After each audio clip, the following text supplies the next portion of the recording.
તળાજા તાલુકાના ત્રાપજમાં ₹30,726નો વિદેશી દારૂનો જથ્થો ઝડપાયો. અલંગ પોલીસની કાર્યવાહી.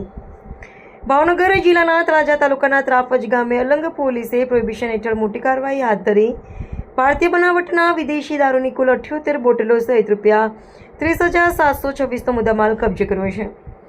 સમગ્ર મામલે એક આરોપી સામે ગુનો નોંધી તેને પકડવા માટે પોલીસે ચક્રો ગતિમાન કર્યા છે. તળાજા ડિવિઝનના નાયબ પોલીસ અધિક્ષક એમ બી નકુમના માર્ગદર્શન હેઠળ આગામી રથયાત્રાને ધ્યાનમાં રાખી પ્રોહિબિશન અને જુગાર જેવી ગેરકાયદેસર પ્રવૃત્તિઓ સામે કડક કાર્યવાહી ચાલી રહી છે. આ દરમિયાન અલંગ પોલીસના હેડ કોન્સ્ટેબલ ડીજે વકાણીને ખાનગી બાતમી મળી હતી કે ત્રાપજ ગામે બપડા રોડ તરફથી આવેલી એક વાડીમાં હરપાલસિંહ ઉર્ફે ઘીવાળા ટપુભા ગોહિલે વિદેશી દારૂનો જથ્થો સંતાડી રાખ્યો છે.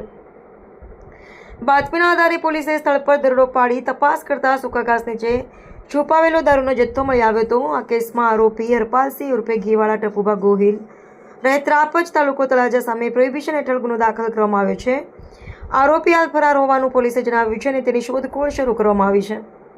આ સમગ્ર કામગીરી પોલીસ ઇન્સ્પેક્ટર PM દેસાઈના માર્ગદર્શન હેઠળ head constable DJ Vakani, police constable Aritsinh, Ghanshyamsinh, Parasbhai તથા ચેતનસિંહ સફળતાપૂર્વક પાર પાડી હતી.